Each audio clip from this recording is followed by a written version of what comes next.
Women can have the job of their dreams, Find their dream guy. empower other women, put themselves first, Elevate a generation of girls coming behind. be paid equally, speak their opinion, Be seen as equal. create powerful businesses that make impact for generations to come. But for everything we can do, There is a price we pay. that's why we need all boss women. To join us along the way. Join us as we lean in and share the stories of our present, past, and future, and show the world we can have it all.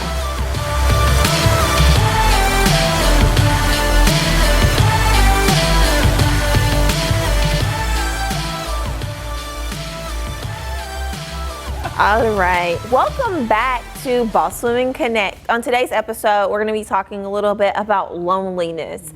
I'm pretty sure you guys can relate to what it feels like to be lonely. I have been on my knees on my floor in my house with me and Jiggy, just crying and so lonely, and felt like, what in the world? And so hopefully today's episode can just shed some light on what to do when you're lonely and when you feel like, you know, what's my next step? I have no clue, so that we can inspire some boss women out there. All right, so introduce yourself to the people. Okay, I am Jade, everybody, and I'm a radio personality. I wake up at the crack of dawn, and I have my own nonprofit organization.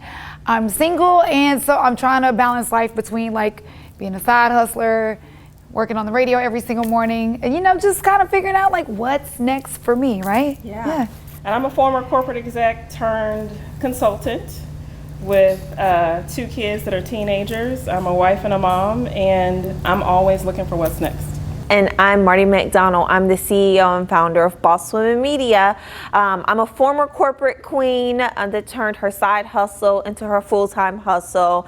I have a husband and a dog, and just trying to figure out what God's plans are for what the future looks like. So, as we were talking about loneliness, right? Have you guys ever felt lonely?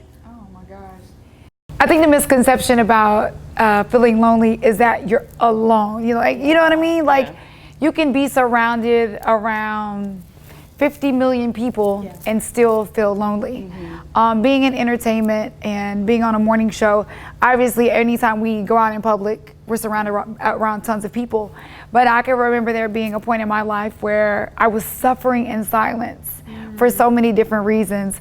A lot of people don't know, but I was married previously, and my marriage ended very quickly after a year, know? And obviously when you get married, you plan on being in it forever, I got engaged publicly, I got married publicly, and I was like, OMG, I'm gonna have to get divorced publicly and announce to the world that I failed in my mind, you get what I mean?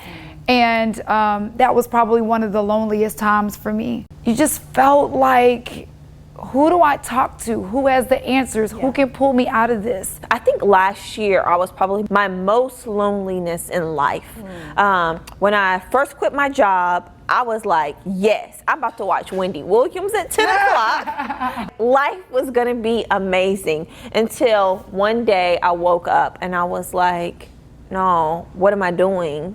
Like, what did I just do? What did I just do to my family? Am I gonna be validated? What are people gonna say about me? What if I fail? What if this doesn't work out? And I just remember feeling so lonely. And really, to be honest, like I had already failed, right? I had to like get myself out of a state of depression because I just didn't know what was next, and I always had a plan. Isn't that crazy though? You bring up a good point when you say, because you were confident when you walked away. Yeah. And because people don't talk about the wave. So you're confident and you're like, yes, I'm a freedom, and I'm gonna pursue all these things I wanted to pursue. And then that reality sets in, and then you have the oh shoot moment, like OMG. The valley moment. The only reason why people have the oh shoot moment the most is because of comparison.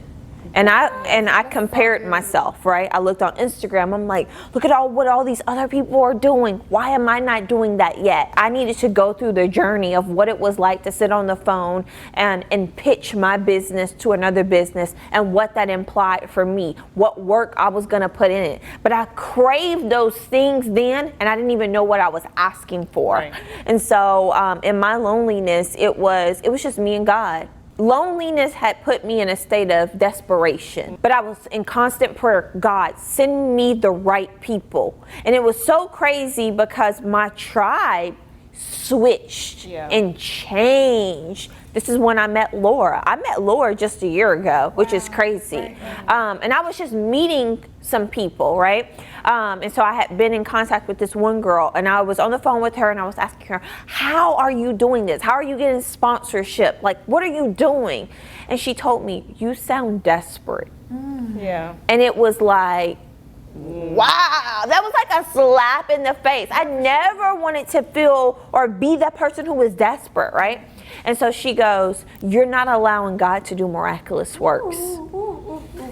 And I said, I don't even know what miraculous works look like. Yeah. I do not even know what that looks like or feels Because like. you're trying to make it happen. Because I was just trying to make it happen. That's your personality. Right. Yeah. That was my aha of I don't have to be lonely anymore. Just lean into Him. Stop looking for everything else to fulfill you. You got what you need. For me, my loneliest point was when everybody else thought I was on top. There I was with a title that everybody thought was great, with a good amount of money, not as much as I could have been making. Right. But it was my loneliest point because I was in a place that I didn't want to be in. And nobody else understood that. Yeah. So everybody else is like, oh my God, this is so great, and you're traveling and you're doing this and all the places you've been and all the work you're doing and blah, blah, blah, blah. And I'm sitting there going, I am the loneliest. But how do you explain that to people? Because they see what you have. Nobody would feel sorry for you. Nobody feels sorry for you. Nobody cares. Nobody wants to hear it. Nobody wants to hear you complain because your life is great. You have a great title. You have a great job. You have money. You have a husband and kids. What more do you want? Right. So there's no opportunity to be like, I need to talk. Right. That's good. I'm really not okay. I think it's because that's what women do, Yeah. right? Because men, they never might say, I'm lonely. But for women, it's so different, right? And what we experience from one another, yet alone from men, isolates us even more and puts us in that phase. You know, I know what I did to combat it, but how do you combat loneliness? So I will say for me, besides leaning on God, and I have to say I struggle with that sometimes, you know, I realized I was playing a part in this. I was not opening up myself to new friendships and new relationships with other women because of a lack of trust. I just put everybody in the same box.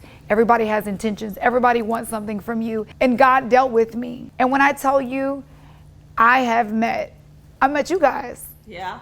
And I've met some other very fabulous people that I knew of, and we knew each other on a business level, but I actually allowed my heart to be open up to becoming where I can actually call people friends. And so that was me having to change me. And I think as women, we have this mentality that other women don't want to help.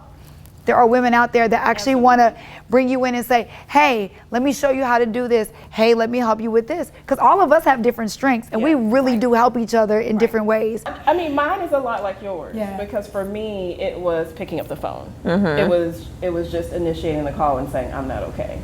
Because I knew who to call. Yeah. I just had to get over Pride. Shame. It wasn't pride, it was shame. It was, I'm supposed to be happy right now. I'm supposed to be in this state that everybody else thinks I'm supposed to be in. I'm supposed to be happy and fulfilled and feeling like this is the best time of my life. And I felt ashamed that I had this list of stuff that everybody else thought was so great, and I'm looking at it and I'm like, but I don't want it. Because boy, you would seem ungrateful, right? That's what people would think. And that's why I felt ashamed, because I was like, I'm gonna look like someone who doesn't value everything she has. Yeah. And that's not how I live my life. I'm not an ungrateful person. So the last thing I wanted to do was pick up the phone and call somebody and tell them the state I was in. For me, it was in my head, I thought once I could become more connected. Once I become more connected, then my loneliness is gonna go away, right? And not connected from a sense of like, I want more friends. I just need to be in the right rooms. I need to be able to know the right people to call, right? But to be honest, I was connected with the people that I was supposed to be connected with at that very moment, right? And it was like, utilize the connections that you have right now. Sometimes we think I'm not connected enough, I'm not smart enough, I don't have the resources, but you have everything that you need at this very moment to make the next decision right now. We don't like to ask for help. Yeah, I was about to say being vulnerable. Yes, or expose our weakness, Yeah. right? And that was, I continue to struggle with that. I'm not even gonna lie. But being able to be around women that you don't feel judged.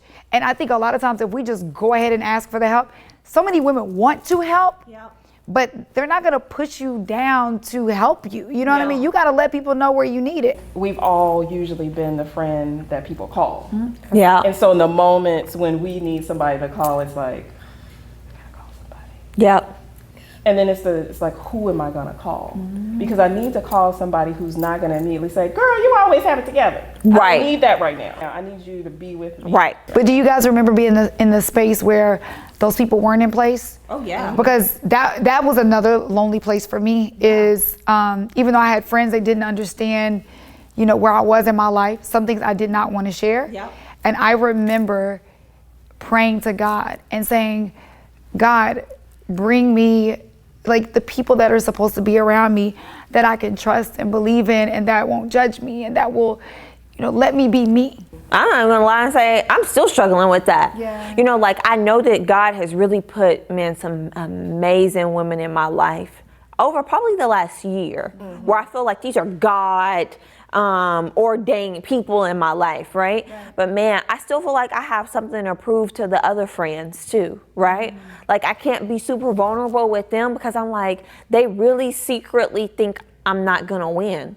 I mean, because I walked away from my Those your job. friends? Yeah, that's what I was just about to say, because there's different relationships. Everybody And I doesn't think- get the front row seat. When you have friends and they're not doing what you were ballsy enough to do, and that's what they want to for their life, friendships change. When you're all in the same playing field, everybody's homegirls. Yeah. You don't have anybody who can relate to what you're going through if they're not going through, if they never experienced what you're experiencing, right? And so yes, you reevaluate friendships that way, but then you also think subconsciously, do they want me to win? Am I trying to prove that? And I had to realize that I'm not proving anything to nobody but myself. No, and if you're questioning if somebody wants you to win, you have to question whether that's your friend or not. Yeah. People that have been in corporate America, people that seem to be successful, the world puts you up here. Right. But you're going home every day and you're crying and you're sad and you're lonely just like everybody else, right? But if we would just sometimes expose that everything's not okay, Right. we can connect with a lot more women. We can help each other. Yeah, Help each other. We can help Because each the other. reality is, too many times we're suffering in silence. absolutely. Which brings me to another topic, which is, are you willing to get help? Which basically leads us to the next episode around self-care and mental health, which is such a thing that we all need to talk about. And I think that sometimes, especially in the Black community, it just isn't necessarily acceptable to talk about mental health, to talk about counseling, and to talk about self-neglect and what that looks like. So make sure you guys tune in to the next episode. Well, that's a wrap on Boss Women Connect.